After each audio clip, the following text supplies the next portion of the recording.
60 రోజుల్లో మీతో ఇంగ్లీష్ అద్భుతంగా మాట్లాడిస్తాం. వెంటనే కాల్ చేసి జాయిన్ అవ్వండి. నమస్తే రమగారు. నమస్తే చేయ. రమగారు, మంచి చందమామ కథ చెప్పుకుందామా? కొంతమందికి అదిరిపాటు ఉంటుంది, నేల మీద ఆగలేనితనం. అస్సలు ఆగరు రమగారు. పెనం మీద గింజ పేలిగింజ పేలిపోతూ ఉంటారు. ఏమిటో ప్రతిదానికి వృద్ధానికి పేలిపోతారు. నాకేం తక్కువ అనుకుంటారు, నేను అందరికంటే ఎక్కువ అని భావిస్తారు. ఎక్కువగా ఉండాలని కోరుకుంటారు. ఇలాంటి ఒక రాజకుమార్తె కథ బాగుంది. కళింగ రాజకుమార్తె మైనావతి మహాందగత్తెట. ఆ పిల్లకి ముందు చిన్నప్పటి నుంచి నువ్వు సూపర్ సూపర్ సూపర్ అనే మాట విని విని విని విని ఎక్కిపోయి ఉందన్నమాట. ఓహో, నేను సూపర్ అని ఫీల్ అయిపోతుంది. సూపరే అయితే మాత్రం, సూపర్ అయితే మాత్రం ఏమిటి, అదే కదా ఏమిటి. నేను అదే అనుకుంటా. చాలా మందిని చూస్తా నేను, ఒక ఆగలేదని నేను సూపర్ అనుకుంటావు, బాగుంది, అయితే ఏమైపోతావు ఏమిటి. నీకే అందరిలాగానే నీకు 2 కాళ్ళే ఉంటాయి, 2 చేతులే ఉంటాయి, నువ్వు కొన్నాళ్లే ఉంటావు ఇక్కడ. కరెక్ట్ రమ్మగారు. అవునా కాదా? మీరున్నారే, మీరే అయితే ఏమిటి నీ సూపర్ నీకే ఉంటుంది. కట్ చేసి స్టేటస్ పెట్టుకోవాలి రమ్మగారు. ఎంత సూపర్ వాళ్ళైనా అమ్మ నీ సూపర్ థింగ్, మొగైనా ఆడైనా, గొప్పవాడు కానీ మామూలు వాడు కానీ, ప్రతిదానికి ఒక సమయం అంటూ ఉంటుంది, అన్ని చోట్ల ఉండదు. నీ సూపర్ థింగ్ని గుర్తించనివి, లెక్క పెట్టనివి, అది అసలు అవసరమే లేనివి ప్రపంచంలో నీ జీవితంలోనే బోల్డని ఉంటాయి. ఎందుకు సూపర్ అనుకోవాలి? ఒక తాత్కాలికమైంది. ఇప్పుడు నేను భలే బాగున్నారు మీరు ఇవాళ అంటే ఓకే, నేను ఎప్పుడు బాగుంటాను అంటే మహాసౌందర్యంతో బాధపడుతుంటారు కొంతమంది, అదో బాధ. అక్కడి నుంచి తమ తెలివితేటలు, తమ ప్రజ్ఞాపాఠవాల పట్ల ప్రతి వాడికి తాడిని మించిన వాడు, దాన్ని తలకెత్తేవాడు, దాన్ని తలదన్నేవాడు ఎప్పుడూ ఉంటాడు. పైగా ఈ తాడెక్కటము, తాడిని తలదన్నటము అన్ని చోట్ల ఉపయోగపడవు. ఎందుకు వచ్చింది? నేల మీద కాళ్ళు పెట్టుకుని ఉండకూడదు హాయిగా బాగా? ఏమిటో ఎప్పటికీ ఉంటాయి ఆ కాళ్ళలా అని. నేల నిన్నెప్పుడు మోసం చేయదమ్మా. అవును, నువ్వు నిలబడ్డ నేల నిన్నెప్పుడు ఇబ్బంది పెట్టదు, హాయిగా నుంచోనిస్తుంది. నువ్వు నేల విడిచి సాము చేస్తే ఏమిటో అవుతుంది. నాకు అలాంటి వాళ్ళని చూస్తే చాలా విచిత్రంగా ఉంటుంది. ఏమిటి ఎందుకు ఇంత బాధపడతారు వీళ్ళు, హైరాన్ ఎందుకు అనిపిస్తుంది. చేసేస్తారు. ఏముండదు అక్కడ ఇంతకీ, ఇంకోళ్ళు వస్తారు వీళ్ళని మించిన వాళ్ళు, అంతే అంతే. కళింగ రాజకుమార్తె ఈ మైనావతికి మహాసౌందర్యంతో బాధపడేది, మహా అదిరిపాటు, ఎవరిని లక్ష్య పెట్టేది కాదు, దురుసుగా ఏదో ఒకటి అనేసేది. ఏం బాగుండలేదు, ఏం బాగుంది అలా మాట్లాడేది. సరే పిల్ల పెద్దదైంది, అమ్మాయికి పెళ్లి కొడుకుని చూద్దామనుకున్నారు. దేశాల నుంచి పటాలు తెప్పించారు. వాడు ఎర్రగా కందగడ్డలా ఉన్నాడంటుంది, వీడి చెవులు పిల్లిలా ఉన్నాడంటుంది, వాడు అలా ఉన్నాడంటుంది, వాడు గుండ్రంగా కాస్త బొద్దుగా ఉంటే పొన్నకాయ అంటుంది, సన్నగా ఉంటే ములక్కాయ అంటుంది. ఆవిడిష్టం. అయితే రాజుగారికి విసుగు పెట్టింది, పటాలు వద్దులే, మనకెట్లాగూ స్వయంవరం ఉంది, స్వయంవరం పెట్టిద్దాము, పిల్ల తనే సెలెక్ట్ చేసుకుంటుంది పోని అని స్వయంవరం చాటించాడు. ఈమె మహాసౌందర్యాన్ని విని ఉన్నటువంటి చుట్టుపక్కల రాజ్యాల వాళ్ళందరూ రాజకుమారులంతా తరలొచ్చారు. తరలొస్తే పిల్ల ఇవాళ పెళ్లి చేసుకోవాల్సిన రోజు కదా, తల వంచుకుని ఉండవలసిన రోజు, కానీ ఎత్తి చూడాలి.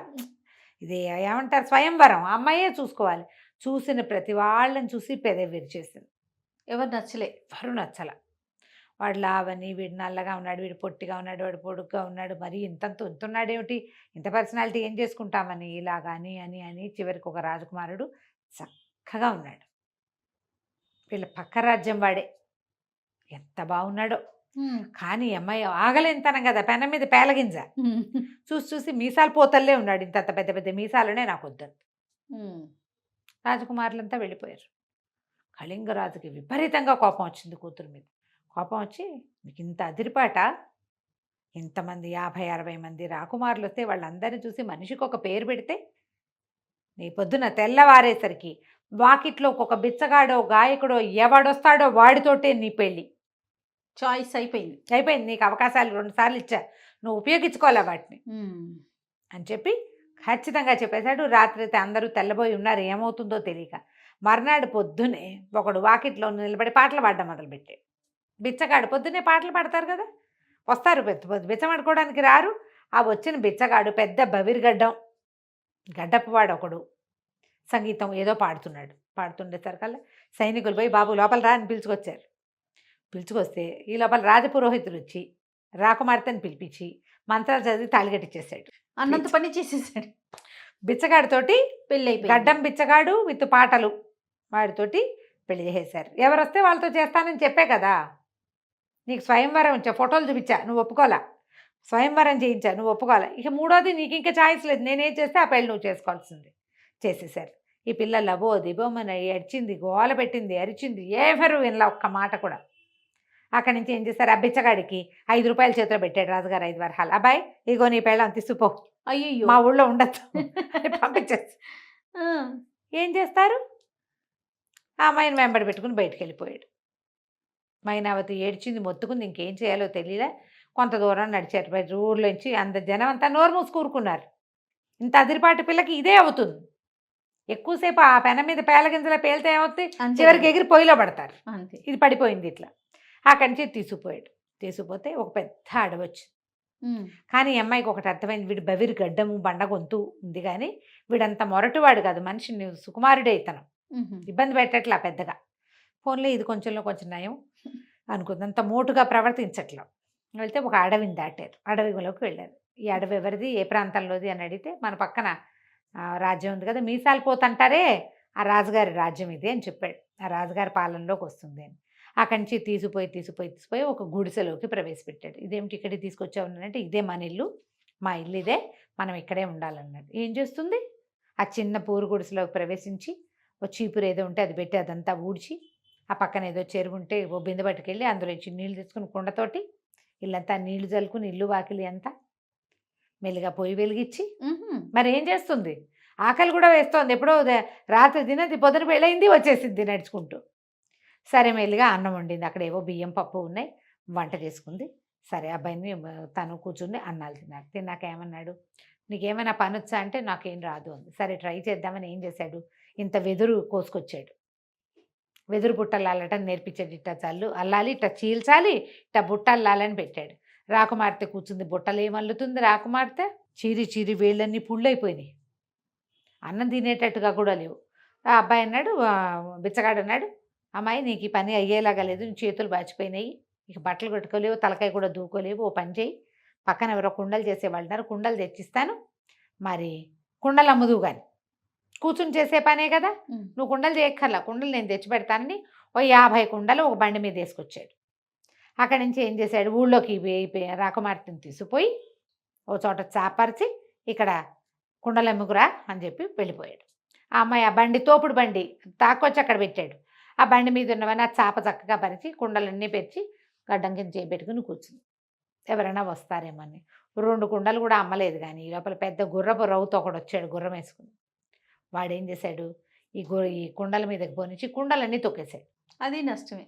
నష్టం. ఈ అమ్మాయి కుండలు చేసిన వాళ్ళు ఏం చేయాలి, కుండలు పెట్టుకున్న వాళ్ళు కుండల వెనకాల కూర్చోకూడదు, కుండలకి ముందు నుంచోవాలి, ఎవరైనా వస్తే మీద పడిపోకుండా. ఈ పిల్ల ఎక్కడో చోట కూర్చోవటం అలవాటైన పిల్ల పోయి వెనకాల కూర్చుంది. కుండలన్నీ వదిలిపోయినాయి. నువ్వు చెప్పలేదుగా అన్నాడు ఆ గుర్రపు రౌతు. ఏం చేస్తుంది, వాడు ఏదో శస్త్రాన్ని అవి పెట్టుకుని సైనికుడు, వాడిని ఏమంటుంది, బికమహం వేసుకుని సాయంత్రం చాప చోటు సంకలు పెట్టుకుని ఇంటికి వచ్చింది. ఏవి డబ్బులు అన్నాడు. ఏం చేయను, మొత్తం అన్నీ పగిలిపోయినాయి, ఇట ఎవరో తవ్వేశారు, తన్నేసేసాడు అంటే. సరే ఏమన్నాడు, సరే నీకు ఈ పని వల్ల కావట్లేదు, పోనీ ఏదో కొంచెం వంట వచ్చింది కదా, నీకు వచ్చు కదా, వండుతున్నావు కదా, రాజుగారి వంటశాలలో ఏదో ఒక పని చేద్దు కానీ అని చెప్తే బికమహం వేసుకుంది. ఇది ఈ రాజ్యం ఎవరిది, తను వద్దనుకున్న మీసాల పోతు రాజుది. ఓహోహో, వాళ్ళ వంటశాలలో పనిచేయటం ఏమిటి నేను, కానీ మరి నాకు ఇంకో దిక్కేది, నాన్న లేడు, ఇల్లు వాకిలి లేవు, రాజ్యం లేదు, భోజ్యం లేదు, వీడెవడో బిచ్చగాడు మొగుడు. సరే తీసుకుపోయి, నాకు అక్కడ వంట వాళ్ళు చాలామంది తెలుసు, అక్కడ పెట్టిపిస్తానన్నాడు. సరే లోపల వెళ్ళింది. అక్కడ కూరగాయలు తరగటము అట్లా వంగి పని చేయటం మెల్లిగా మొదలుపెట్టింది. రోజు సాయంకాలం అయ్యేసరికల్లా ఏవో భక్ష్యాలు అవి ఇవి ఇచ్చేవాళ్ళు. అవి ఫోన్లో మూట కట్టుకుని కొంగులో ఇంటికి తీసుకొచ్చేది, భర్తకు పెట్టేది. 10 రోజులు ఏమో గడిచింది. 10 రోజుల తర్వాత పెద్ద పెళ్లి సన్నాహం జరుగుతోంది. ఎవరిదో పెళ్ళి, ఆ మీసాలు పోతుందే పెళ్ళో ఎవరిదో తెలీదు, కానీ పెళ్లి సన్నాహం జరుగుతుంది. బోల్డ్ పిండి వంటలు వండారు. అక్కడి నుంచి వంట చేస్తున్న ఒక అతను ఉన్నాడు లోపల. అతనికి ఈ అమ్మాయి సహాయంగా ఉందన్నమాట. ఏమన్నాడు, సరే సాయంకాలం అయ్యేసరికల్లా ఈ అమ్మాయి పిండి వంటలన్నీ మూట కట్టుకుంది, కొంగులో పెట్టుకుంది, వెళ్ళొస్తారంటే ఏమన్నాడు, మరి పెళ్ళి కదా, బోళ్ళు దీపాలు అవి పెడతారు, ఎంత బాగుంటుందో, చాలా విద్యుత్ దీపాలు అవి అలంకరిస్తారు. చూద్దాం రా, చూసాక వెళ్ళొచ్చులే, ఏమంత చీకటి పడిపోయింది, రా రా అని మామయ్యని వెంబడబెట్టుకు తీసుకెళ్ళాడు. ఓ సభా మండపం, బోళ్ళని చిత్ర విచిత్రాలు లేని దీపాలు అవి వేళ్లాడేశారు. లోపల నుంచి గానా కచేరీ వినపడుతుంది, సంగీతాలు అవి వినిపిస్తున్నాయి. సరే, ఈ అబ్బాయి, ఈ వంట అతనును, ఈ పిల్ల, ఈ రాకుమార్తె మైనావతి వంగిట చూస్తున్నారు. చూస్తుండేసరికి ఆ లోపల కూర్చున్న ఆ మీసాల పోతు రాజుగారు, ఎవరైతే అక్కడ తొంగి చూస్తుంది ఇట్రాండి అని పిలిచాడు. పిలిచేసరికి ఏం చేయాలి, బిక్కమొహం వేసుకుంది. ఒట్టిగా చూస్తే ఎట్లా, నాట్యం చేసి వెళ్ళమనండి అన్నాడు. రాకుమార్తెకి నాట్యం వచ్చు. అక్కడి నుంచి ఏం చేసింది, వాళ్ళు ఏదో సంగీత కచేరీ చేస్తుంటే మెల్లిగా వెళ్ళమన్నారు. వంట ఆయన అన్నాడు, వెళ్ళవమ్మా వెళ్ళు, లేకపోతే ఏం శిక్షలు పడతాయి ఏమిటో, ఆయనదే పెళ్ళో ఏమిటో ఇది, వెళ్ళమ్మా అన్నాడు. సరే, కొంగు దొప్పుకుని ఉందిగా, స్వీట్లు పెట్టుకుంది. అవును. అక్కడికి వెళ్ళి నాట్యం చేయటం మొదలుపెట్టింది. చూస్తున్నారు అందరు, బాగా చేస్తుంది, చక్కగా నాట్యం చేస్తుంది. వాళ్ళు ఎవరు గుర్తుపట్టలేదండి. నాట్యం చేస్తే ఎవరికి తెలుసు, రాకుమార్తె నాట్యం చేసింది. ఈ లోపల ఏమైంది, ఆ నాట్యంలో భాగంగా గిర్రుని తిరిగేసరికి ఈ కొంగంతా ఊడిపోయి ఆ మొత్తం స్వీట్లన్నీ కింద పడ్డాయి. పడంగానే ఆ పిల్ల పిచ్చిగా అవమానపడిపోయింది. రాకుమార్తె కదా, ఏదో ఇంకా కష్టపడితోంది, ఏం చేస్తుంది, అంత అదిరిపడకుండా ఉండాల్సిందని తెలిసింది.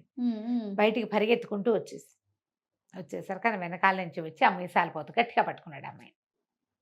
పట్టుకుని, ఎక్కడికి వెళ్ళిపోతున్నావు, తెల్లవారితే మన పెళ్ళి, ఇక్కడే ఉండు అనేసరికి అమ్మాయి నిర్ఘాంతపోయింది. అయ్యో, మీరు ఎవరు అనుకుంటున్నారో, కాదండి, నా పెళ్ళి అయిపోయింది, నేను నా భర్తతోటే ఉన్నాను 10 రోజుల నుంచి, స్వయంవరమైన మర్నాడే నా పెళ్ళయింది, నన్ను వదిలిపెట్టండి, మా ఆయన నా కోసం వెయిట్ చేస్తుంటాడు, వెళ్ళిపోతానండి అనేసరికల్లా పక్కపక్కన బెడ్, నన్ను గుర్తించలేదు, గొంతు మార్చేసరికల్లా, నేను పెళ్లి చేసుకున్న గడ్డం వాడిని నేనే, గుర్రపు రౌతుని కూడా నేనే, నీ కుండలని పగలగొట్టిన వాడిని, నీకు అంత అదిరిపాటుగా ఉన్నావు నువ్వని అది తగ్గించడానికి మీ నాన్నగారితో మాట్లాడి పొద్దున్నే వచ్చి నేను పెళ్లి చేసుకున్నాను, అక్కడ ఏదో ఓం ఓం అని పెళ్లి చేశారు, ఇక్కడ రాజుకు తగిన పెళ్ళి అవుతుంది, రారా నువ్వు తగ్గేవు, అదే కావాలి నాకని చెప్పి ఆ అమ్మాయిని అంతఃపురంలోకి తీసుకెళ్ళాడు. బోళ్ళంతమంది చెలికత్తులు వాళ్ళు ఉన్నారు, చక్కగా స్నానం చేసి అలంకారం చేశారు. తర్వాత ఎంతకాలమో ఆ రాజ్యానికి మహారాణిగా చాలా మంచి పేరు తెచ్చుకుందట మైనావతి.